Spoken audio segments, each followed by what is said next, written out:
Hi, and welcome. You might be wondering why we're staring at this strange man looking off to the side. Well, we're actually trying to look at what's behind him right now. Because Azurpoly released the updated C-160R Transall for Flight Simulator 2024, and I figured today the easiest way to kind of explore it is by taking it from Kenya to Tanzania by way of Mount Kilimanjaro. Now, one thing I'll tell you when you start with a cold start is you now actually get the correct covers to remove, a little rope-a-dope, and an engine cover. And from here we can kind of start heading into the plane. Let me do a quick walk around just so you kind of get the details of it. We can remove the chocks.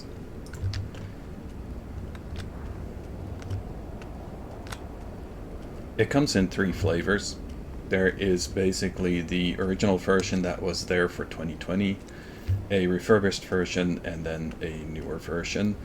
They have different skins available. This is the newest version, which does have 3 skins available, but I believe in total there are around 15 or so different skins. So you have your pick of the litter. Now we can go ahead and go inside and check out the cockpit.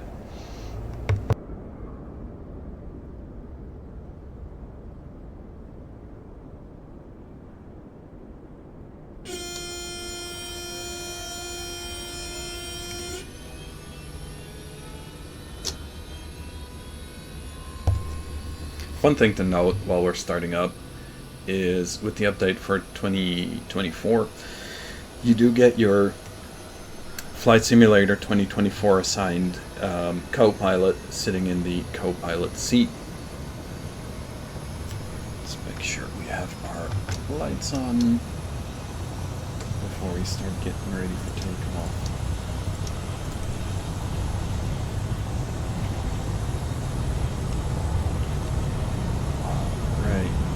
One thing you can do with this is you can move the tablet. I personally like to move it, which puts it right over there. And we'll go over the tablet in a little bit, but first we're just going to go ahead and open the window.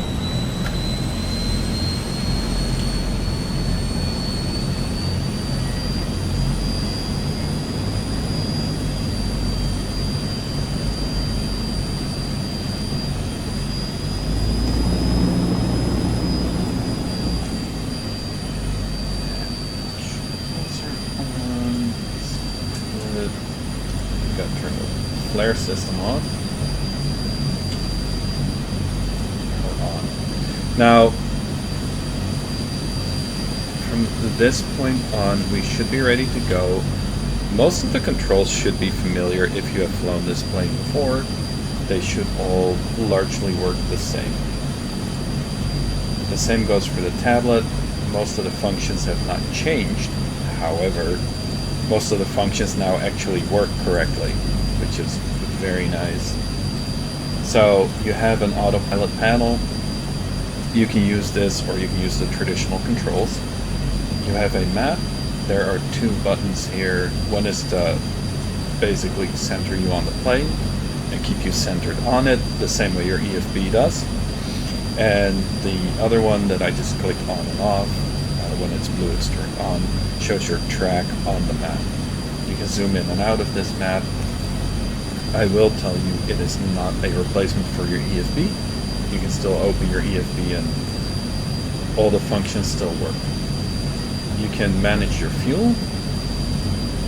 You have this control panel, which we'll go over once we're in flight. And just this general startup and shutdown panel that makes it easier if you just want to, rather than press every individual button, just do start, takeoff, or cold start, whichever state you want the plane to be in. So, let's make sure we are good to go there. We'll set this onto the map for now. I believe our original flight plan was runway 6.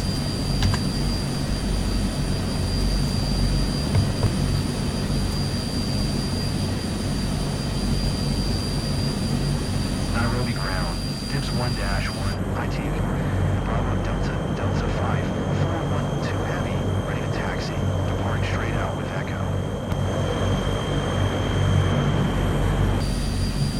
Tips 1-1 IT underscore and Bravo Delta Delta Flight 412 Heavy, taxi to and hold short of runway 06 via taxiway Alpha. Contact tower on 118.7 when ready.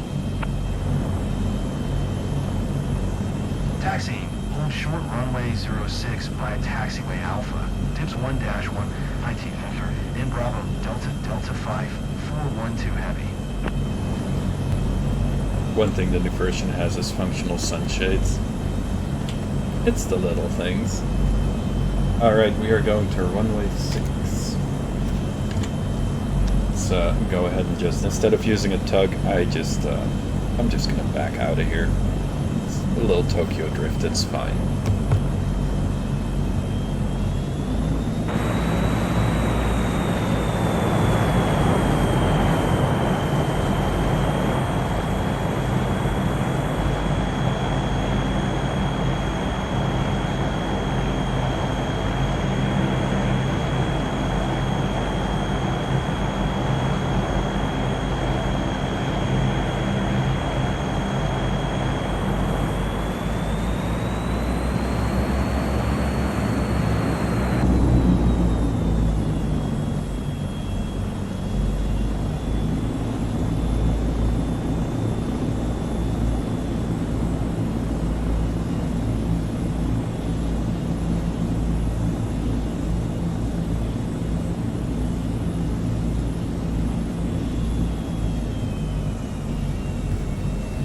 One thing to note is with the update, this airplane has gotten the career certification for heavy cargo. That means when Microsoft/Asobo ever decides to actually implement heavy cargo, this plane will be able to be available for purchase and to fly actual cargo. I think that's pretty cool. I hope it motivates them to actually do it. But even so, the update was necessary to make not only the little tablet work correctly, but most of the functions on the airplane when it's on the ground to actually work correctly.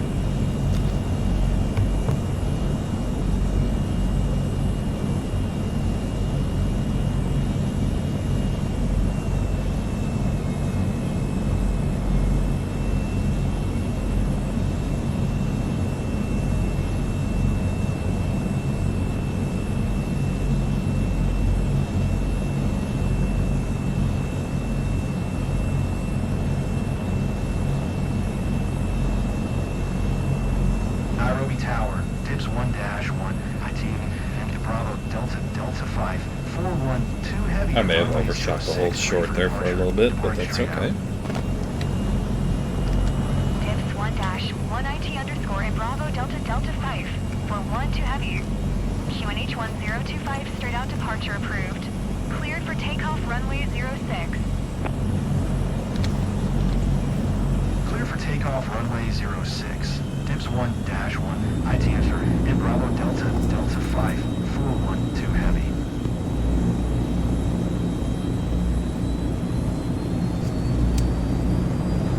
We'll go ahead and take off.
score and Bravo Delta Delta 5 for 1 too heavy.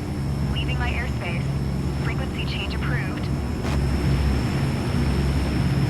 Nairobi Tower, Dips 1-1, IT underscore, and Bravo Delta Delta 5, 412 heavy, frequency change.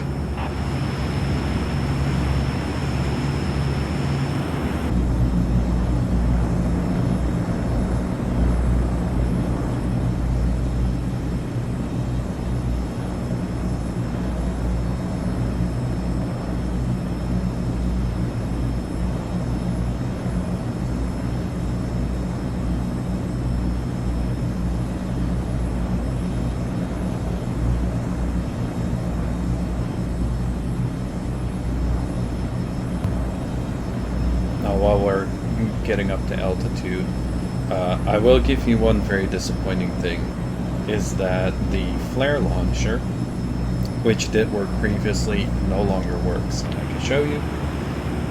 Pay very close attention to the bottom side of the wings where the flaps are. You'll see where the flares ghost through it, but I'm going to go ahead and hit the button. And there you go. They're not showing up. I'm not sure if this is an Azurpoly or an Asobo / Microsoft problem, but flares are not working correctly, so we're going to go ahead and switch off the flare system. There is not much use in that part. But while we're heading up, let's take a look through these functions. Now, the display is, as they indicate, they're just displays. It's whatever you want it to look like. You can turn on the heads-up display. I think some people like the display itself. I will say that usually it works. Today it doesn't seem to work.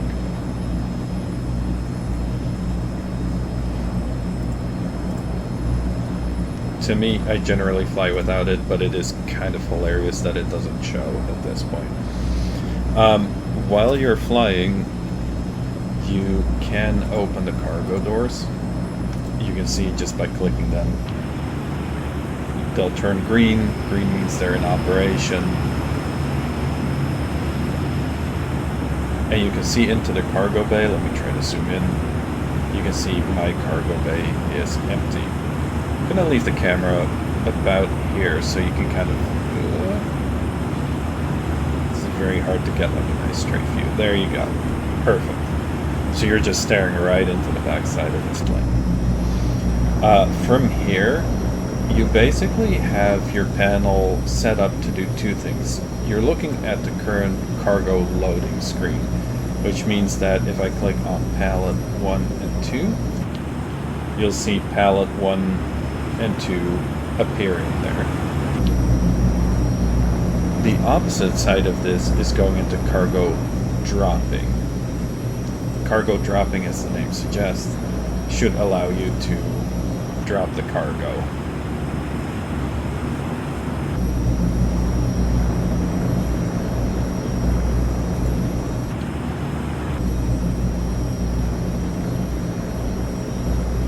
In this case, from this altitude, it looks like you can only drop the FBL or paratroopers.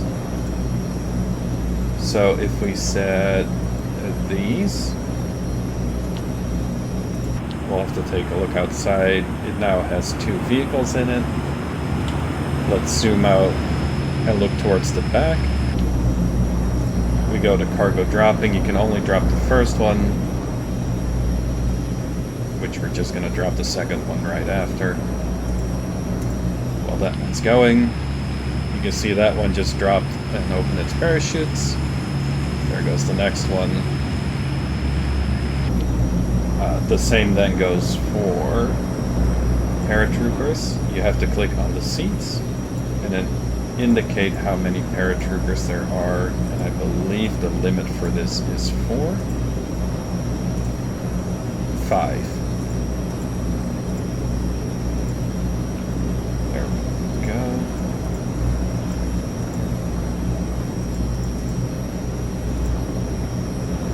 that behaves a little wonky. We're gonna open these two doors, and we'll leave the back door open because, well, what harm could it do, right? And zoom in a little bit. You can see there are people sitting there. We're gonna go to cargo dropping. If we select drop all paratroopers, they should go out one by one.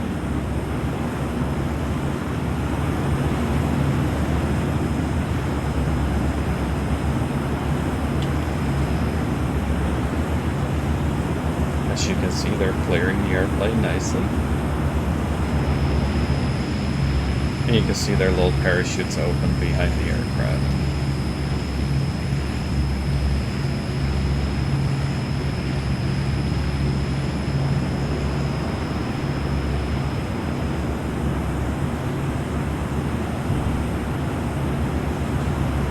We're just going to go ahead and let them all jump out.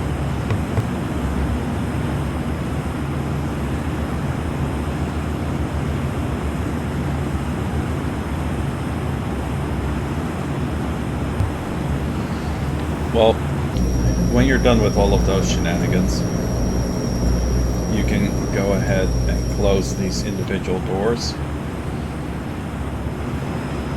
Side doors are closed. The rear doors are closed. And we are back to normal flight. So this works pretty well.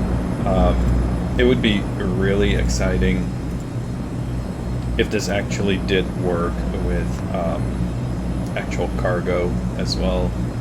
We are a little bit overweight, but the plane doesn't seem to complain about it.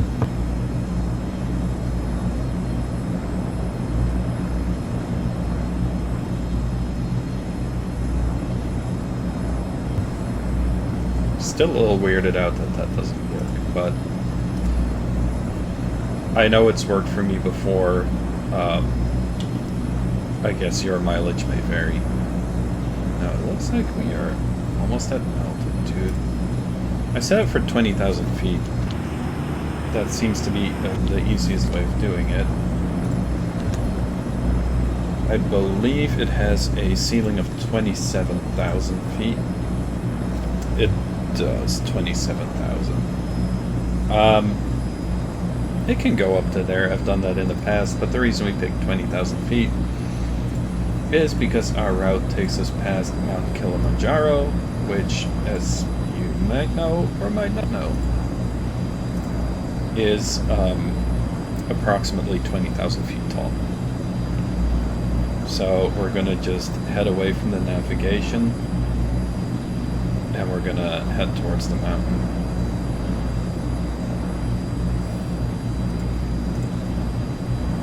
It's a minor deviation, but you can already see the mountain in the distance there.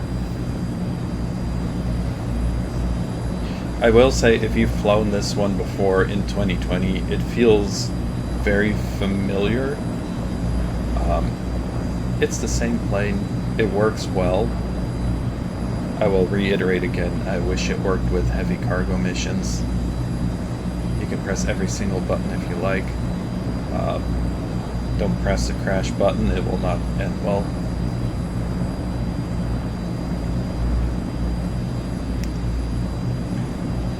It might be.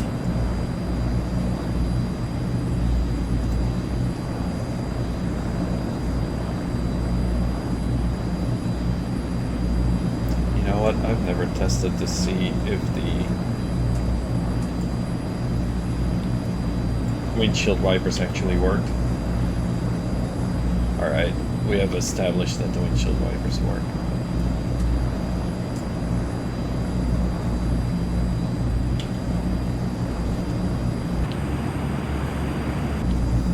Alright, at this point, I'll pretty much just shut up. We're gonna go fly to Kilimanjaro, and then we're gonna go land in Tanzania. Enjoy.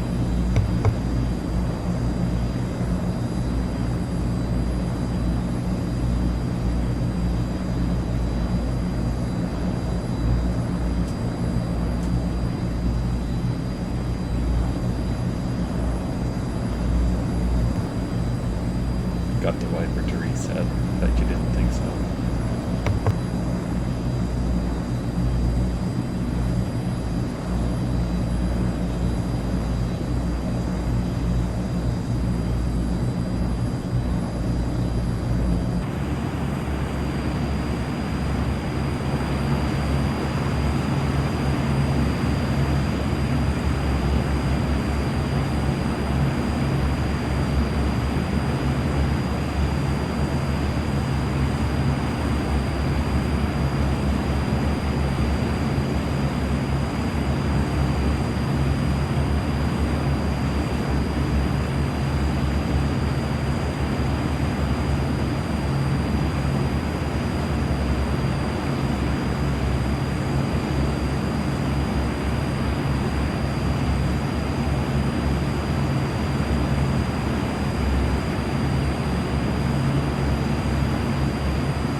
lake is Lake, I'm not sure if it's pronounced Natron or Natron, however you want to pronounce it.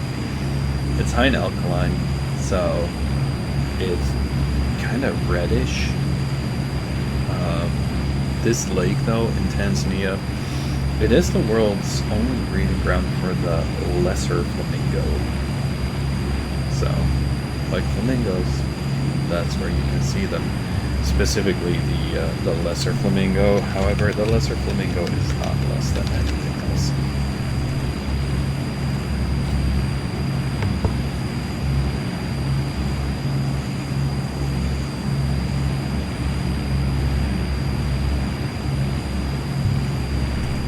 If you are curious why it's called the lesser flamingo, that's because it's smaller. It's not as pink. It has more like because that lake, if I remember correctly, is full of algae, so it's more towards red than it is towards pink.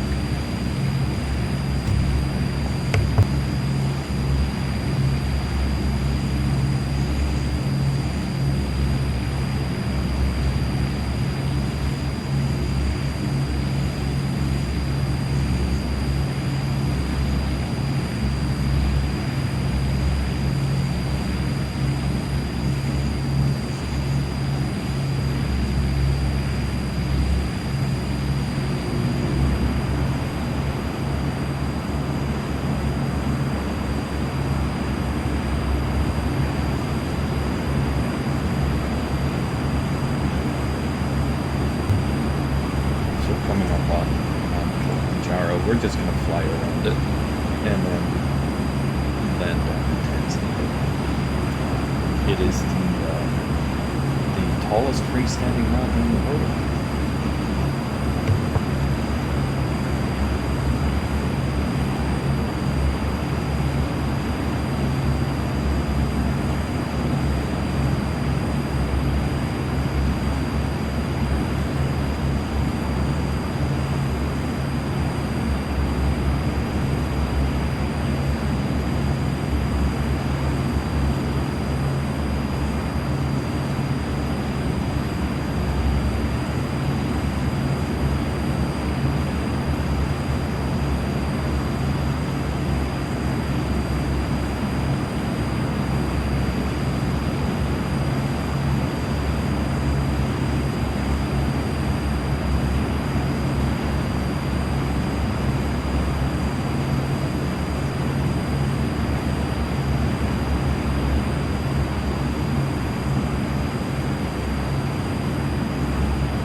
Used to be volcanoes. I said volcanoes because you can see one in the distance.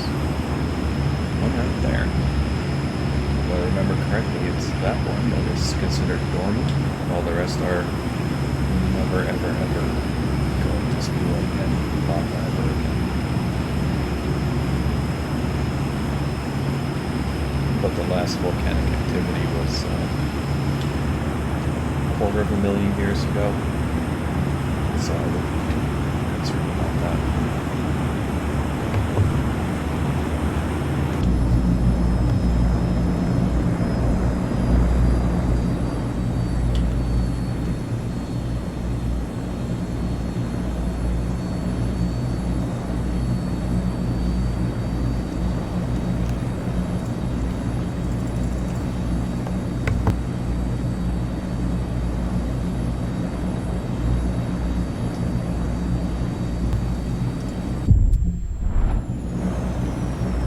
that was entirely my fault while I was trying to play with the autopilot. And just letting it go down way too fast.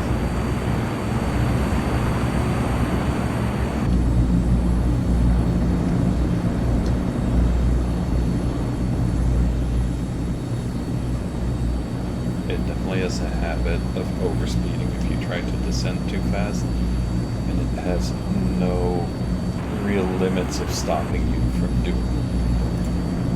So you really have to pay attention yourself.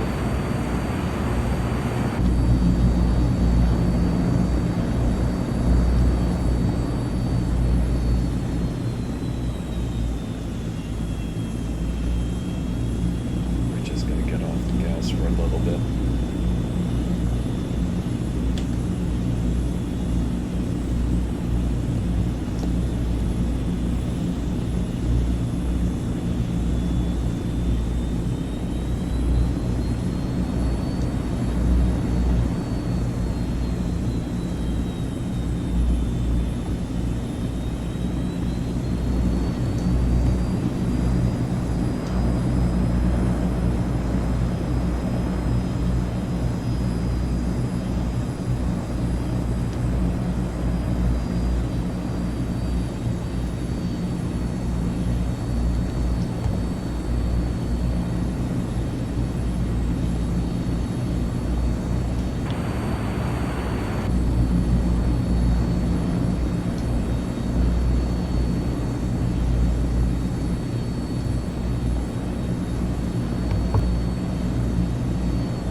Bravo Delta Delta 5, 412 heavy is 9 miles west, 3700 with golf to land. Tips 1-1 IT underscore and Bravo Delta Delta 5 for 12 heavy. Kilimanjaro Tower, QNH 1020. Make straight in runway 09er.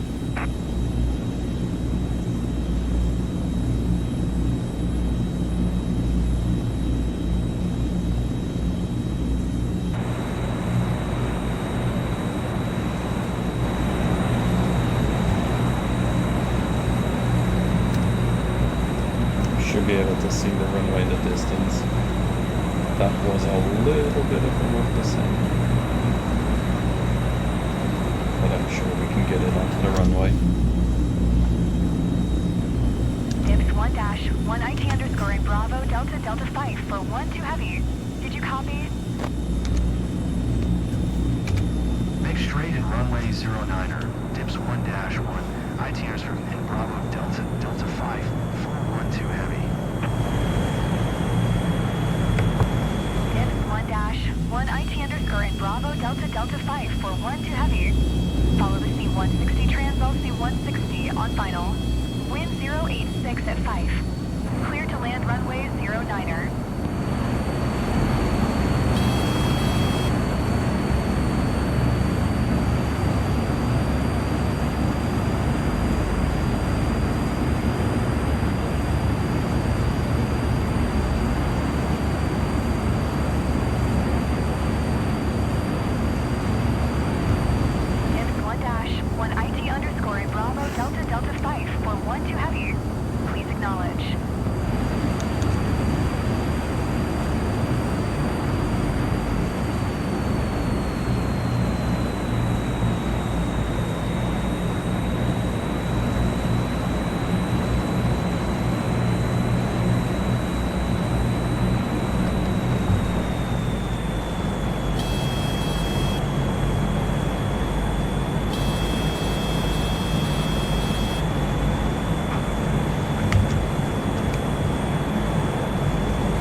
Not the worst landing.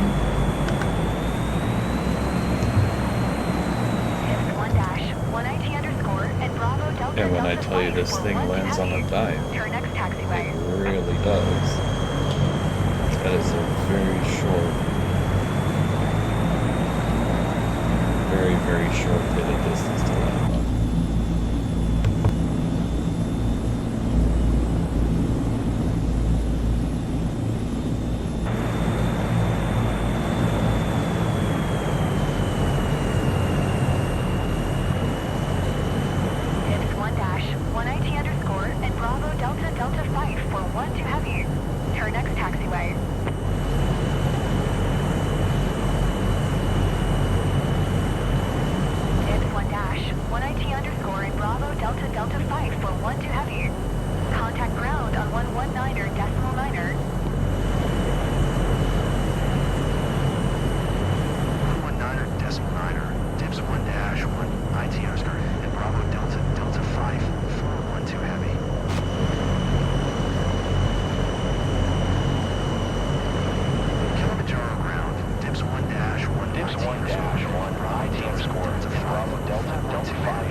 it's a standoff with a forklift, surely nothing bad can happen here.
And there we are. We made it all the way here. We only crashed once. Yeah, I really like this airplane. It was a fun little flight. I really like the updates they made. It's working perfectly now for Flight Sim 24. And if you're like me and you like flying the larger cargo planes, especially these kinds, you know, not everyone's into jet engines. So if this is your cup of tea, by all means, check it out. It is really, really good.